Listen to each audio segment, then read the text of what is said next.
তো আপনারা ক্লাসটা সম্পূর্ণ দেখবেন। বিষয়টা বুঝার চেষ্টা করবেন। স্কিপ করে দেখবেন না। তাহলে হচ্ছে অনেক ইনফরমেশন হয়তোবা মিস চলে যাবে। মাঝখানে হয়তোবা নাও বুঝতে পারেন। IELTS প্রিপারেশন নেয়ার সময় আমাদের বেশিরভাগ স্টুডেন্টের মাঝে রাইটিংটা নিয়ে এতটা আগ্রহ থাকে না। যতটা হচ্ছে আ সাধারণত রিডিং বা লিসেনিং বা স্পিকিং সেকশন নিয়ে আগ্রহ থাকে। কিন্তু একটু যদি বিবেচনা করেন তাহলে দেখবেন যে রাইটিং পার্টে যদি আপনার বেশি কনসেনট্রেশন থাকে, রাইটিং পার্টটা আপনার বাকি ৩ টা মডিউলকে কিন্তু ডেভেলপ করতে পারে। এবং সেটা বলতে পারেন আপনি কিভাবে। সেটা হচ্ছে ধরেন গ্রামার রুলস এর মাধ্যমে করতে পারে বা ভোকাবুলারি ডেভেলপ এর মাধ্যমে করতে পারে। তারপর করতে পারে এইখানে সেন্টেন্সের যে ভেরিয়েশন আনা বা প্যারাফ্রেজিং করার যে বিষয়গুলো, টেকনিকস গুলো এগুলো বা রাইটিং যে দক্ষতাটা যে বাড়ায় ওই বিষয়গুলো। ওই বিষয়গুলো কিন্তু আপনার রিডিং এ যে সেন্টেন্স গুলা তারা লিখে রাখে প্যারাফ্রেজিং করে ওগুলার বিষয়গুলো বুঝতে বা লিসেনিং এ কোনো অ্যান্সার যখন পিক করতে পারেন না বা এস অথবা ইএস জনিত প্রবলেম থাকে বা আগে থেকে অ্যাজাম্পশন করার যখন বিষয়গুলো থাকে, তখন কিন্তু রাইটিং হেল্প করে।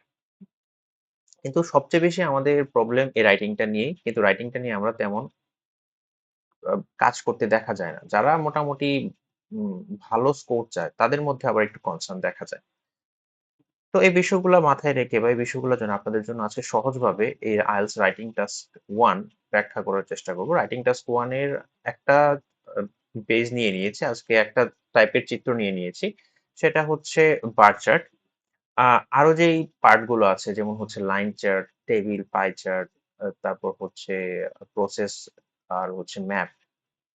ওগুলো অ চেষ্টা করব একে এখানে আনার জন্য। আজকের ক্লাসটা হচ্ছে সহজ ভাষায় একদম সহজ ভাষায় একদম বোঝানোর চেষ্টা করব যে অ্যাকচুয়াল বিষয়টা কি। আমরা যদি একটা কোয়েশ্চেন ভালোভাবে বুঝতে পারি, বাকি সবগুলোতে কিন্তু এগুলো হেল্প করে। কারণ লিখার যে প্যাটার্নটা বা লিখার যে বিষয়গুলো মে আ সবগুলোই মোটামুটি কাছাকাছি।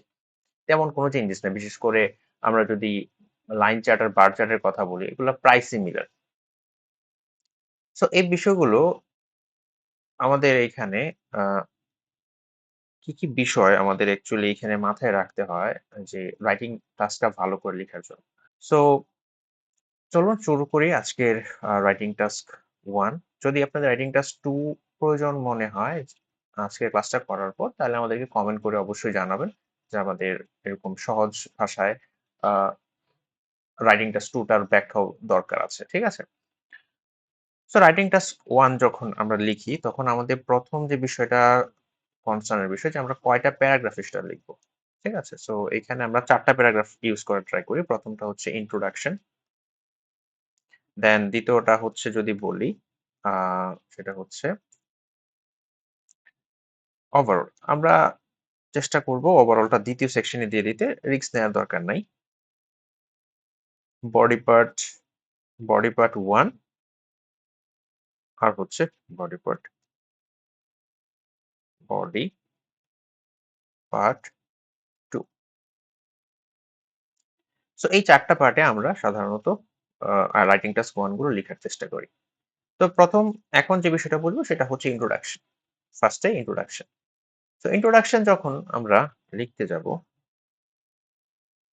তো তখন আমাদের ১ম দেখতে হবে যে কোয়েশ্চেনটা কি বলছে এবং কোয়েশ্চেনটাকে যেভাবে লিখছে সেইম এইভাবে লিখা যাবে না।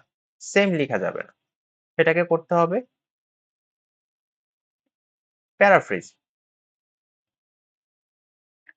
সো আমাদেরকে প্যারাফ্রেজ করতে হবে বিষয়টাকে তারা যেভাবে লিখছে ওইটার একটু ভিন্ন কায়দায় একই অর্থটা যাতে বহন করে সেইটুকু খেয়াল করে লিখতে হবে। সো ১ম দেখব যে এখানে কি ইনফরমেশন শেয়ার করা আছে। তো আমরা এখানে দেখতেছি গ্রাফ। তো গ্রাফটা কিসের? এটা একটা বার চার্টের। এটা আমরা বুঝলাম। বিলো এই ওয়ার্ডটা আমাদের জন্য দরকার নাই। কারণ এটা আমাদের যেহেতু আমরা চিত্র কিছু নিচে ইউজ করতেছি না। তারপর হচ্ছে শোস এই ওয়ার্ডটাকে কিভাবে চেঞ্জ করা যায় বা কোন ওয়ার্ড দিয়ে চেঞ্জ করা যায়।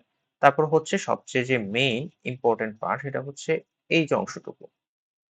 The different modes of transport used to travel to and from work মানে এখানে ইউরোপিয়ান সিটিতে ইন ওয়ান ইউরোপিয়ান সিটি ঠিক আছে একটা ইউরোপিয়ান সিটিতে যারা মানুষরা কি করতেছে ডিফারেন্ট মুডস ইউজ করতেছে ট্রান্সপোর্টের জন্য কি করছে? ট্রাভেলের জন্য কাজে যাতে বা হচ্ছে তাদের কাজ থেকে বাসায় আসতে।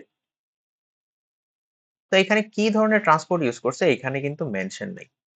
তো এইটা আমরা কোথায় পাবো? এটা হচ্ছে আমরা এই চিত্রটার মধ্যে পাবো যে এখানে বাস দেয়া আছে, কার দেয়া আছে, বাইক দেয়া আছে, ফুট দেওয়া আছে। মানে হেঁটে আরকি।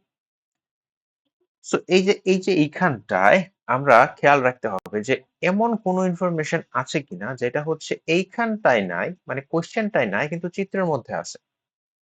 আমাদের চেষ্টা করতে হবে ওই সকল ইনফরমেশন যেগুলা এখানেও আছে প্লাস হচ্ছে এই চিত্রের মধ্যেও আছে। চিত্রের মধ্যে আছে বলতে যেমন এখানে ক্যাটেগরিজ গুলো আছে বা এই যে ইয়ার গুলো আছে অনেক সময় ইয়ার দেয়া থাকে না। সেখানে ইয়ার হয়তো বা অনেক সময় দেখা যায় চিত্রের মধ্যে দেয়া থাকে। প্রায় সময় দেখা যায় যে ক্যাটেগরিজ গুলা কোয়েশ্চেনে থাকে না। কোয়েশ্চেনস গুলো এইখানে থাকে।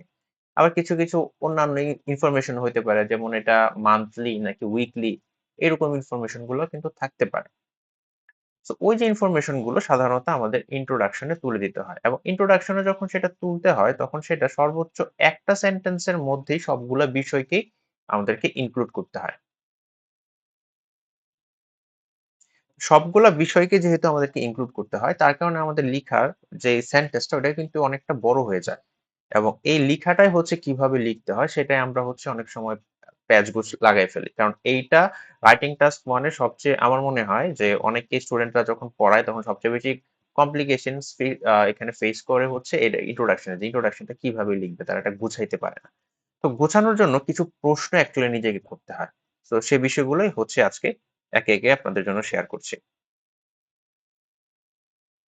সো আমরা এখানে এই অংশটুকু একটু মার্ক করে নেই।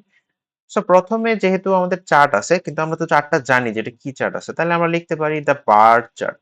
ঠিক আছে? The bar chart. যেহেতু একটা বার চার্ট। এখন আমরা এটাকে এভাবে আরেকটু করতে পারি, ইমপ্রুভ করতে পারি যে চার্টটা যেহেতু দেয়া আছে দ্য গিভেন বার চার্ট। ঠিক আছে? এভাবে লিখতে পারি। The given bar chart. Okay? আচ্ছা এটাকে আমরা একটু বড় করে নিই লেখাটাকে। তাহলে আমাদের বুঝতে হয়তো একটু সুবিধা হবে।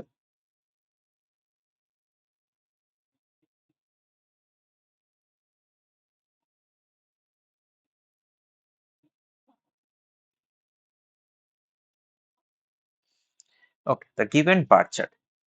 তাহলে এখন প্রশ্ন হলো যে স্যার কিসের চার্ট? এটা গেল।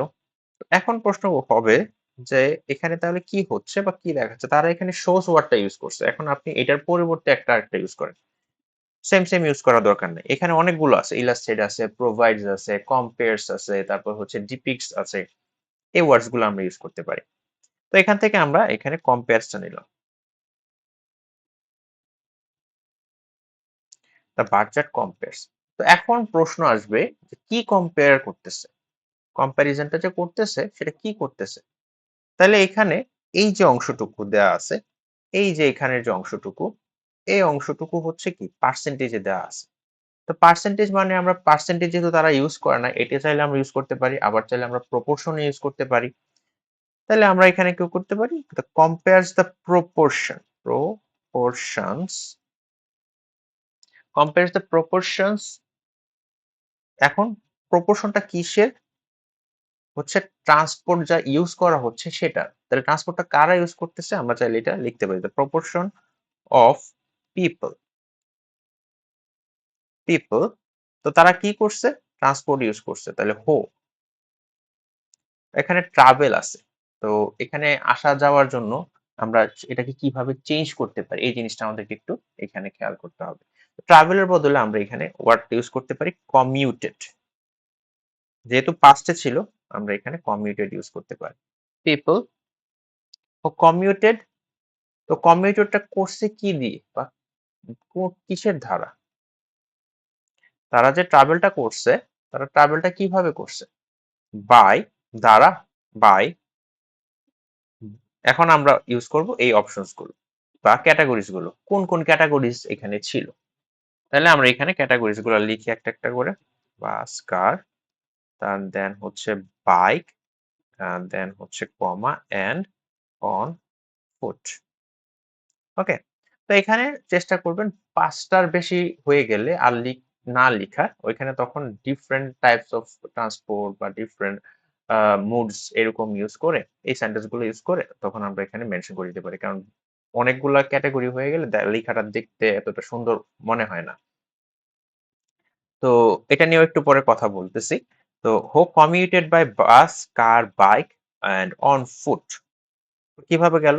এটা গেল। তো আমাদের প্রশ্ন ছিল যে এখানে কি হলো? বার চার্ট হলো। এটা কি করতেছে? আমরা কম্পেয়ারস করতেছি। কি কম্পেয়ারস করতেছে? Proportion of people. পিপল এর প্রপোর্শন গুলা করতেছে। যারা কি করতেছে? Commuted by bus, car, bike or foot. তো আমরা এটা মেনশন করে দিলাম। তো এখন করতেছে এটা কোথায় করতেছে? কোথায় করতেছে? এটা কিন্তু আমাদের দেয়া আছে। তো in a European European city. না একটা ইউরোপিয়ান সিটিতে। তাহলে এখন আমার প্রশ্ন আসবে কি কত সালে? এই যে সিকোয়েন্সটা প্লেসের পর অলওয়েজ টাইমটাকে রাখতে হবে। অলওয়েজ মনে রাখবেন যে আপনাকে প্রথমে প্লেসটা লিখতে হবে, তারপর হচ্ছে টাইমটাকে লিখতে হবে। এটা হচ্ছে একটা রুলস আছে যেটা হচ্ছে এমপিটি। মানে প্রথম দেখাইতে হয় যে কিভাবে হইছে, তারপর হচ্ছে প্লেসটা কোথায়, তারপর হচ্ছে টাইম। সো এই জিনিসটা অলওয়েজ মনে রাখলে বিষয়টা ইজি হবে। তারপর হচ্ছে আমরা এখানে আহ কি দিয়ে দিতে পারি? ইন তারা যেহেতু ইউজ করছে, আমরা ইনের পরিবর্তে অন্য কিছু ইউজ করতে পারি। এখানে আমরা বিটুইনটা ইউজ করতে পারি। বিটুইন কত থেকে কত? 1960 অ্যান্ড 2000। এই এই সালের মধ্যে তারা এখানে এটা কি করছে? তাদের যে ট্রেন্ডস গুলো দেখাইছে যে এখানে এত বাসে কতটুকু ছিল, কারে কতটুকু পরিমাণ ছিল, এই বিষয়গুলো। সো এটা আমাদের মোটামুটি এখানে আমাদের বলতে গেলে ইন্ট্রোডাকশন লেখা কিন্তু শেষ। তো দেখেন ইন্ট্রোডাকশন লেখাটা কিন্তু এত কঠিন না যদি আপনি আপনাকে সঠিকভাবে প্রশ্নটা করতে পারেন আর কি। এখন যদি আমি আবার কোশ্চেন্স গুলো একটু রিপিট করি তাহলে দেখেন আপনাদের জন্য বিষয়টা ইজি হবে। প্রথমত হচ্ছে কিসের চার্ট এটা লিখলাম, তারপর ওটা কি করতেছে, এই অংশটুকুতে হচ্ছে সবচেয়ে বেশি আপনাদেরকে কেয়ারফুল থাকতে হবে যে আপনারা কিভাবে সেটাকে লিখতেছেন, কি কম্পেয়ার করতেছে এই জিনিসটাকে মেনশন করেন। তারপরে যেটা মেনশন করতেছে সেটা কিসের অ্যাকচুয়ালি, ঠিক আছে? তারপর ওইটাকে এই যে প্যারাফ্রেজ করার জন্য আপনারা অলওয়েজ কমপ্লেক্স স্ট্রাকচারস এর সাহায্য নেন। সো কমপ্লেক্স স্ট্রাকচারস এর সাহায্য নিলে জিনিসটা আপনাদের জন্য ভাঙতে ইজি হবে। রিডিউসড ক্লজ না লিখে আপনারা চাইলে সেটাকে কমপ্লেক্সে লিখতে পারেন। তাহলে কি হচ্ছে ব্যক্তির জন্য হো ইউজ করতে পারেন, আর বস্তুবাচক হলে সেখানে দ্যাট ইউজ করতে পারেন। তো আমাদের যেহেতু এখানে ব্যক্তি ছিল, হো কমিউটেড, আর যেটা পাস্টে ছিল টেন্সটা খেয়াল রাখলাম। By bus, car and bike and on foot in European city. তারপর হচ্ছে যে কিসের মাধ্যমে করছে এটা আমরা এখানে মেনশন করলাম। তারপর আমরা প্লেসটাকে মেনশন করলাম। তারপর আমরা সালটাকে মেনশন করলাম। আমাদের কাজ শেষ। ঠিক আছে? এখন যখন আপনারা প্রথমবার এই ডেমো আনসার গুলা পড়েন বা হচ্ছে যে কোশ্চেন গুলো যখন অ্যানালাইসিস করেন তখন চেষ্টা করবেন যে একটা পার্ট তো লিখছি, বিষয়টাকে আরো ক্লিয়ার করার জন্য আপনি চেষ্টা করবেন সেম কোশ্চেনটাকে আবার ভিন্নভাবে লেখা। এটা শুধুমাত্র যে ইন্ট্রোডাকশন পার্টের জন্য বলছি সেটা না, overall body part 1, body part 2 সবগুলা পার্টের জন্য এরকম করতে পারেন। তো আমরা এখানে একটা রেডি করে রাখছি কারণ এতগুলা লিখে লিখে সময় নষ্ট করা যাবে না। তো এখানে দেখেন প্রথমে কি করছে, বার চার্ট লেখাটা করছে, এখানে শব্দটা করছে কি ইলাস্ট্রেটস, দেন ইউজ করছে কি যে the changes in percentage of commuters using 4 different means of transport. এখানে চেঞ্জেসটা কিসের ইলাস্ট্রেট করতেছে? চেঞ্জ কিসের চেঞ্জ? পার্সেন্টেজের চেঞ্জ। এইভাবে প্রশ্ন করবেন যে কোন একটা ওয়ার্ড কি ইলাস্ট্রেট করছে, আচ্ছা চেঞ্জেস কিসের চেঞ্জেস? পার্সেন্টেজের চেঞ্জেস। পার্সেন্টেজটা কিসের? কমিউটার্স যারা কি করছে different means of transport use করছে, ঠিক আছে? তারপর এখানে হচ্ছে ড্যাশ দিলে, ড্যাশ দেওয়ার পর কি কি ট্রান্সপোর্ট সেটা এখানে মেনশন করা হয়েছে। এখানে 4টা ট্রান্সপোর্ট আছে, সিস্টেম আছে। তো এরপর হচ্ছে দেখেন সরাসরি আবার কি আসছে, ওই যে প্লেস আসছে, এরপরে টাইম চলে আসছে। ঠিক দেখেন এইখানেও এই বিষয়টা আছে যে চার্ট কিসের চার্ট, ওকে এটা কি প্রোভাইড করতেছে? ইনফরমেশন প্রোভাইড করতেছে। ইনফরমেশনটা কিসের? পার্সেন্টেজের। পার্সেন্টেজটা কিসের? কমিউটার্স এর। যারা কি করছে? ট্রাভেল করছে বাই বাস, তারপর হচ্ছে কার, তারপর হচ্ছে বাইসাইকেল, ফুট কিসের মাধ্যমে করছে? তারপর হচ্ছে ইউরোপিয়ান সিটি, প্লেস।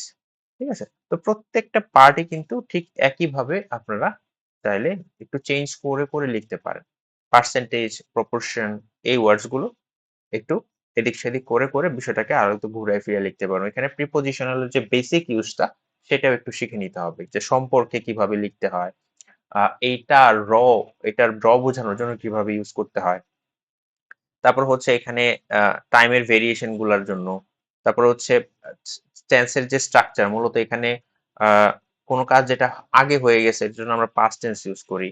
হ্যাঁ, তো এই যে বিষয়গুলো এই বিষয়গুলো একটু খেয়াল রাখলে এখানে যে কোনো রাইটিং টাস্ক ওয়ানের আপনি কিন্তু লিখতে পারছেন। তো মূল বিষয়টা হচ্ছে যে আপনি এখানে কোশ্চেন করতেছেন কিনা যে কিভাবে সেটা কিভাবে সেটা কি হবে বা কি লিখতে হবে। ঠিক আছে, সো এরপর আমরা ওভারঅল পার্টের দিকে যাই।